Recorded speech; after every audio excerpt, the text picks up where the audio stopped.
Oi, Igor, meu amor. A mamãe ainda está com esse barrigão aqui porque você ainda não nasceu.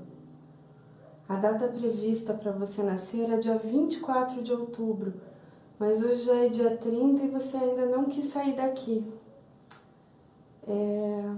Eu escrevi uma carta antes de poder ver a sua carinha, para que você possa ler um dia e saber um pouco sobre o que passava na minha cabeça nesses dias que antecederam a sua chegada. Eu sempre quis ter um filho, mas quando a gente descobre que isso está perto de acontecer, a alegria se mistura com um certo medo.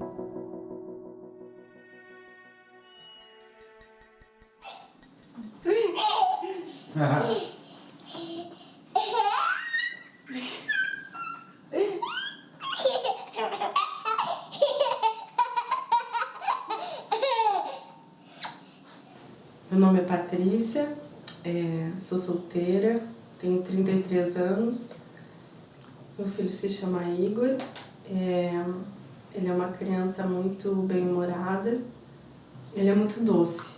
Tá, meu nome é Flora Basso Schmidt, eu tenho 28 anos, sou pedagoga. E tenho um filho, Rodrigo, que tem 2 anos e meio.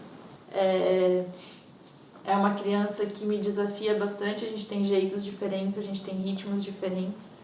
Então, é sempre uma interação desafiadora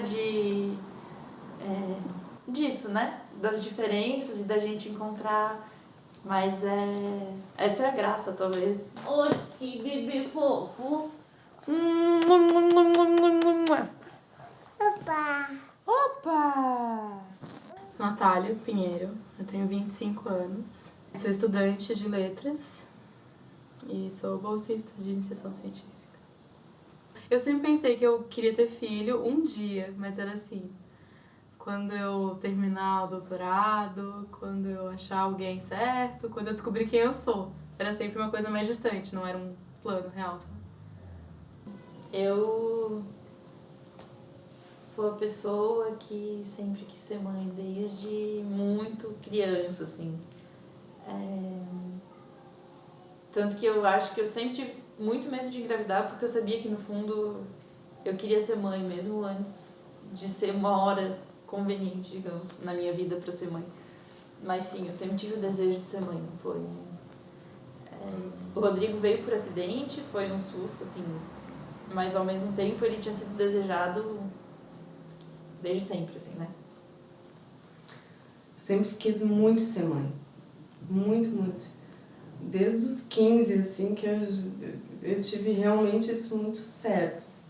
Agora, é aquela coisa, né? Você depois pensa, será que realmente era uma vontade minha? Ou será que é uma obrigação que vem e a gente não questiona? Eu já tinha escrito 2 textos, assim, eu tenho um relato do meu parto e um relato do puerpério. E aí teve o desafio da maternidade, né, que era você postar 3 fotos que exemplificavam por que você ama ser mãe. E eu vi muitas fotos do tipo, ai, a mulher cheia de olheira e tal, ai, mas eu amo.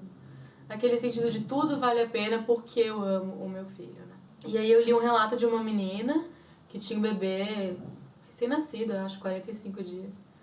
E ela escreveu um relato, tipo, real, sabe? Que eu me identifiquei bastante, né? E ela falava que ela amava o filho, mas que ela odiava ser mãe, né? E aí eu escrevi, porque eu me sentia em obrigação, enquanto mãe, de escrever e de endossar o que ela tava falando. E aí, nisso, muitas mães me adicionaram, muitas mães me mandaram mensagem. E eu pensava, cara, olha só, eu tô recebendo milhares de mensagens de mães que se sentem sozinhas por criticar esse modelo de maternidade. Então, na real, tá todo mundo mal por causa desse modelo, por causa dessa romantização, entendeu?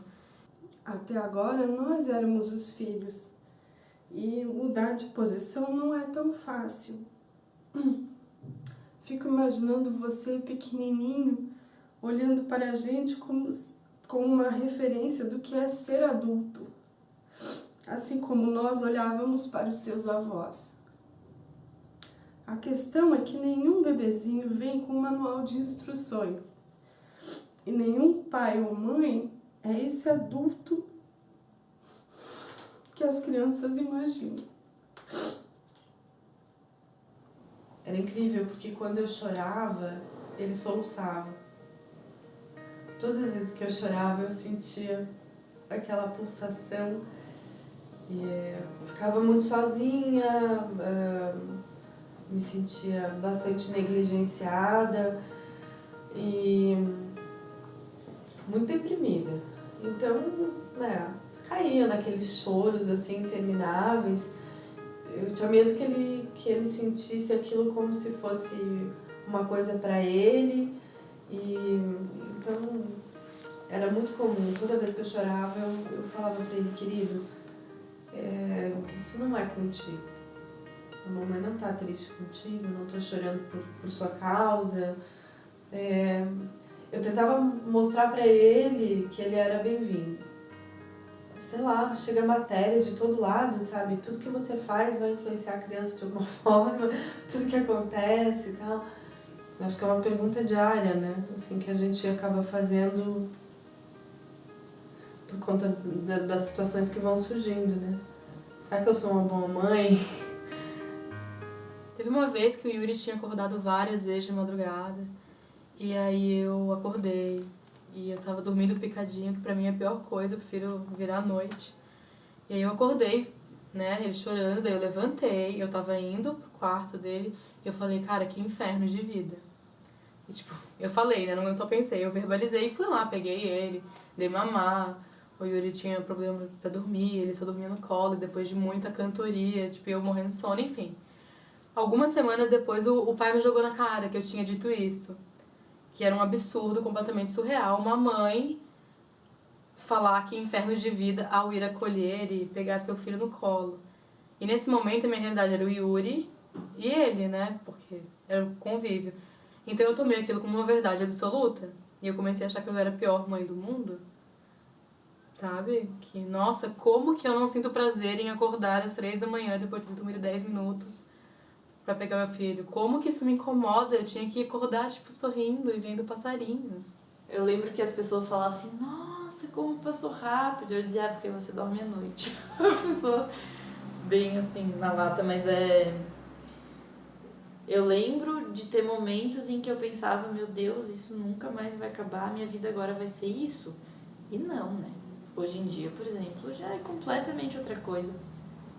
E hoje eu acho que passou rápido, mas eu lembro que naquele momento parecia que o tempo se arrastava, assim, e que aí é um sentimento super paradoxal, porque você quer viver ao máximo a delícia que é, mas ao mesmo tempo quer que passe rápido por causa das dores, né? Então, vai lá, a cabeça agora.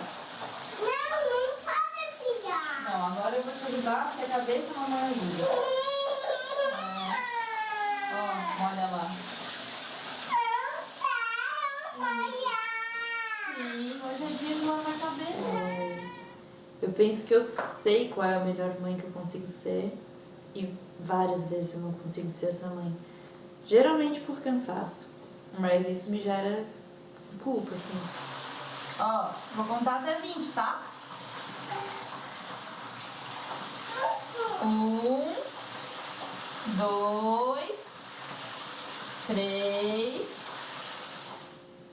Tem momentos em que eu não tô muito a fim de fazer comida ou de cuidar muito da comida. E às vezes, daí eu sinto culpa do Rodrigo não ter comido de um jeito tão adequado. Mas são culpas miúdas, diluídas. Voltar a trabalhar foi um pouco uma coisa pela qual eu tive que me desculpar, assim, perante a sociedade, né? Porque existe um olhar assim de: ai, coitado, vai pra creche porque a mãe vai voltar a trabalhar e tal. E pra mim voltar a trabalhar foi uma coisa super positiva na minha relação com ele, porque eu sou uma mulher que se realiza muito no seu trabalho, assim, e eu comecei a ter uma relação com ele diferente quando eu voltei a me realizar lá e tinha o lado de cá junto, né? Isso é uma coisa que eu tava conversando comigo, eu falei, faz o que tu acredita, porque tu vai ser cobrada de qualquer forma. Quem volta pro trabalho é cobrada, quem fica em casa é cobrada. Mas eu penso que ainda existe uma responsabilização muito grande das mães como sujeitos isolados, assim, como se a gente não estivesse num contexto muito maior, com vários atores, com várias questões, né, numa sociedade capitalista que tem várias questões aí imbricadas. Eu acho que ainda se espera que a mulher dê conta de muito do papel, assim, muito da criação dos filhos como uma coisa... Sim, existem muitos casais em que tá se dividindo bem as tarefas. Eu conheço muitas famílias que estão nesse caminho, assim, de uma divisão mais igualitária, de outras relações dentro da família e tal. Mas eu penso que quando a gente chega num contexto maior, ainda há uma responsabilização maior das mulheres, uma culpabilização maior das mulheres, né? Tem meia no aí escondido? Tem meleca? Não. Não. Fazendo assim, ó. Vai saindo ela bem fininha ali embaixo. Isso. Vamos botar mais.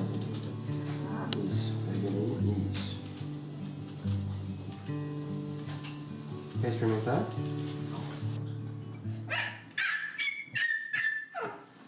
Amor, sai daí, por favor. Tá com sono. Ó, acho que a mãe tem ainda essa coisa, né? A mãe. O que é a mãe? É um posto de paciência, aquela que acolhe, é aquela que abdica de si mesma, em prol do restante da família, não digo nem dos filhos, porque é do maridão também, que acaba sendo mais um filho muitas vezes. Se a criança tem problema, aliás, é muito comum, né? Tipo, nossa, fulano é assim assado. Não teve mãe, né? Espera que seja a encarnação da bondade, da paciência, não é?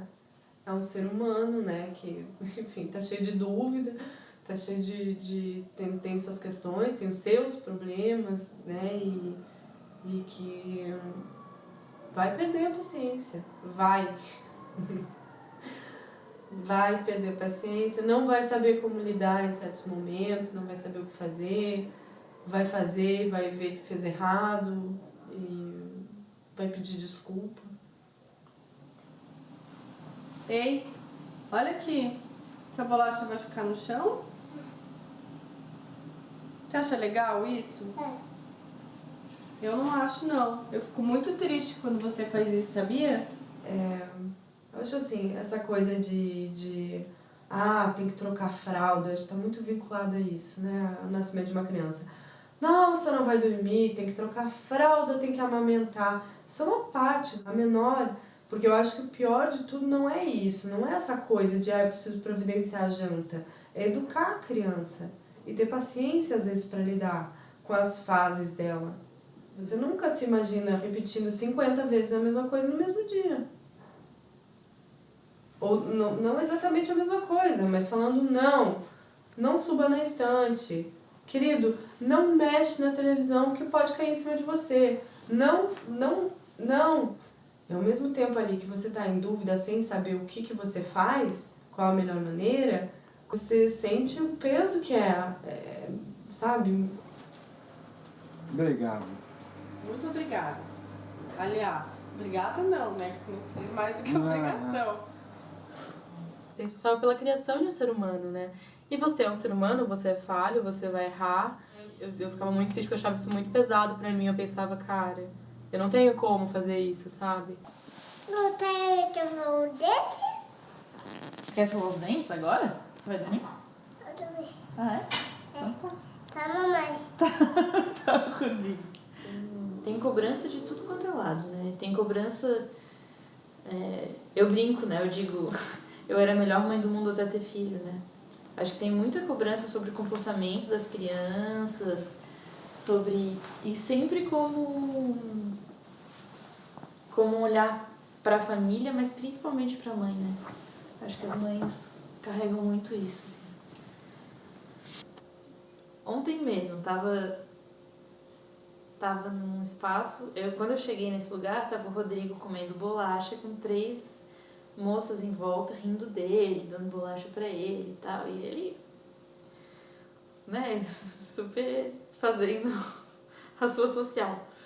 E aí uma delas me falou assim: ai, nossa, eu não posso ter filho, porque se eu tiver um filho igual ao Rodrigo, eu vou esmagar ele tanto.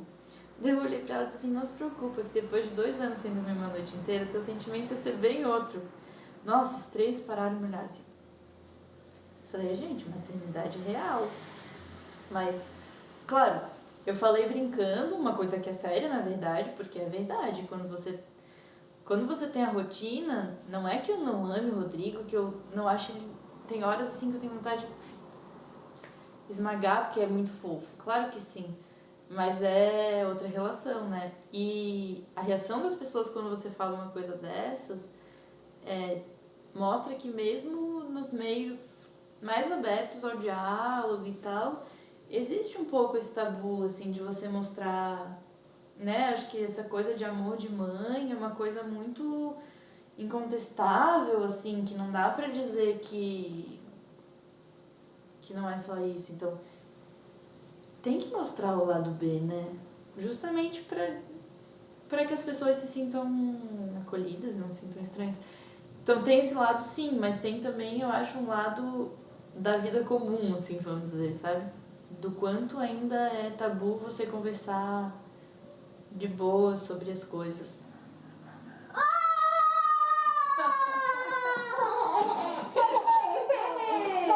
Acho que não tem mãe que não se sinta pressionada de alguma maneira. Sempre tem alguém que tá do lado, que tá vendo e que tá dizendo que você devia fazer assim ou fazer assado. Mas seu filho vai ficar mimado, mas seu filho vai ficar não sei o quê, mas ele vai... É muito desafiador na gravidez e depois da gravidez, assim, depois de ter filho, o quanto parece que a sociedade pode entrar na tua vida íntima e nas tuas escolhas.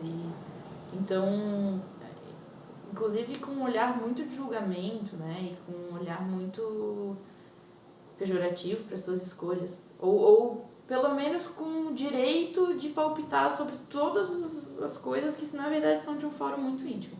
E é uma coisa que aí a gente pensa o quanto as mães, e não mães de bebê, mães de adulto, mães em geral, a gente se sente muito responsável por tudo, sabe? Então, o fato de eu falar que eu não quero dar a chupeta pro meu filho, se você me perguntar por quê, eu vou falar, entendeu? Eu li vários estudos, tem um motivo, né? Mas assim, é relevante, é uma escolha sua, isso, eu não tô inferindo que você é uma mãe ruim, porque você deu, sabe? Talvez no meu próximo, se eu tiver o próximo filho, eu dê, sei lá, não dá pra saber, são momentos, né?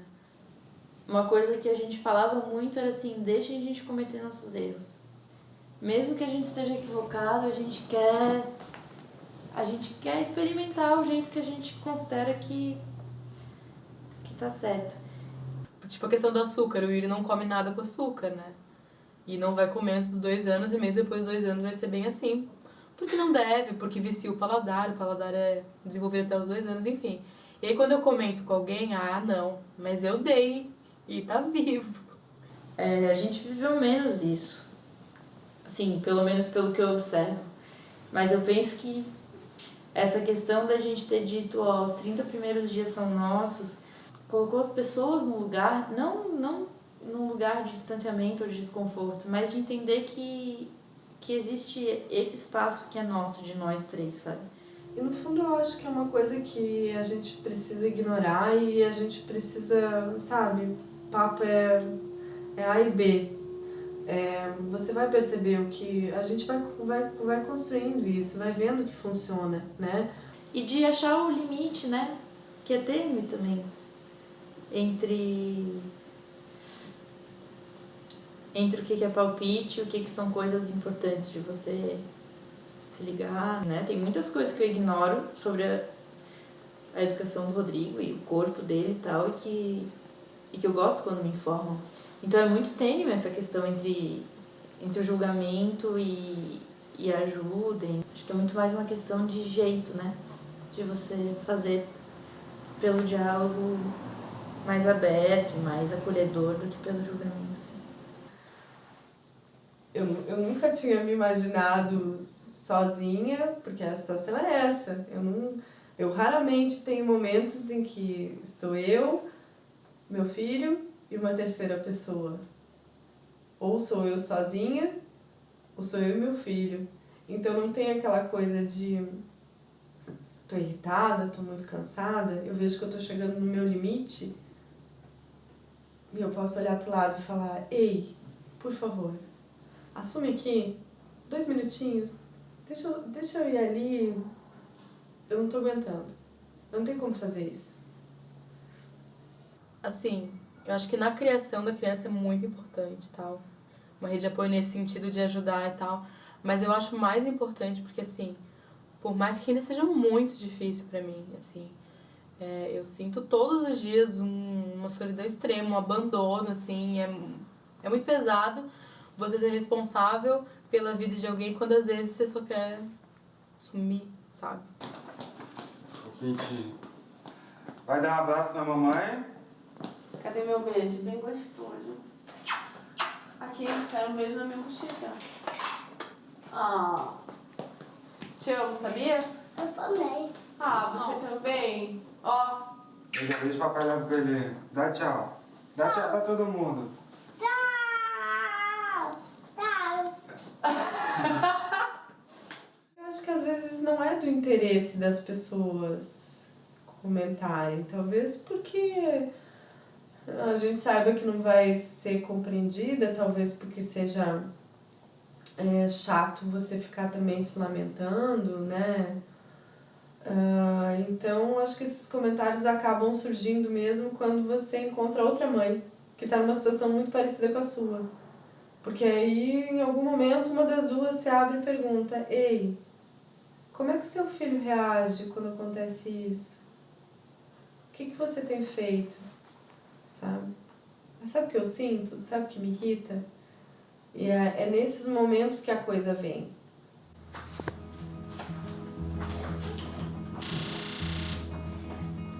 Hoje é muito mais fácil do que era antes. E é muito mais fácil justamente por eu ter tido uma rede de apoio de mães que não necessariamente me ajudam com o Yuri. Entendeu? Algumas nem moram aqui.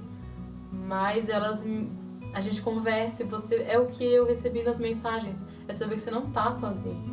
Que você não é a pior mãe do mundo. Uma coisa que marcou muito minha história como mãe e continua marcando foram os grupos, né? Quando eu estava grávida, eu entrei no Mama Flora, que é um grupo do SUS da Lagoa da Conceição, e ele tem uma configuração um pouco diferente, então iam grávidas de vários estágios de gravidez e elas voltavam para o grupo com os bebês. Então tinha esse espaço de conversa sobre como tinha sido a gravidez, como tinha sido o parto, como estava sendo com os bebês. E um espaço, eu acho, muito honesto, assim, de poder conversar com outras pessoas.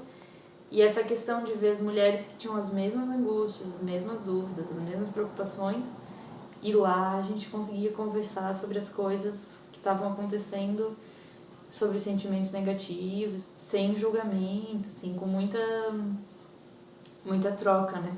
Tu dizia: nossa, então tá tudo bem comigo. Mas eu acho que a rede de apoio pra mim, eu acho mais importante nesse sentido de acolhimento, de... Claro que é importante você ter ajuda, entendeu? Mas se fosse pra escolher, pra mim, eu acho muito mais fácil lidar com a materialidade de, acordou, chorou, mamou, trocou fralda, vamos passear, vamos fazer comida. Eu acho um pouco mais fácil lidar com isso do que com todo o resto, entendeu? Porque todo o resto eu acho que é mais pesado, sabe? Ajuda? Então tá bom. Moleque, onde? Aqui, não Aí, chorinho. E daí os grupos aparecem um pouco como esse outro lugar, né? O lugar onde dá pra conversar sobre as coisas, mesmo que seja para alguém te dar um toque.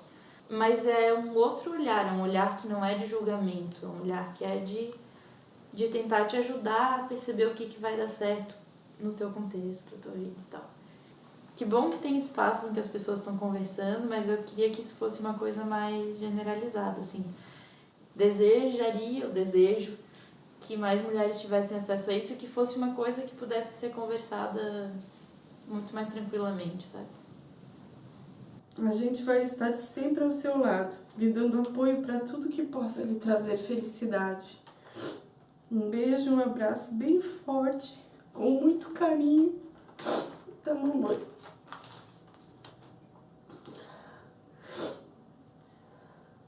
E nasce logo seu moleque, que já tá muito pesadinho.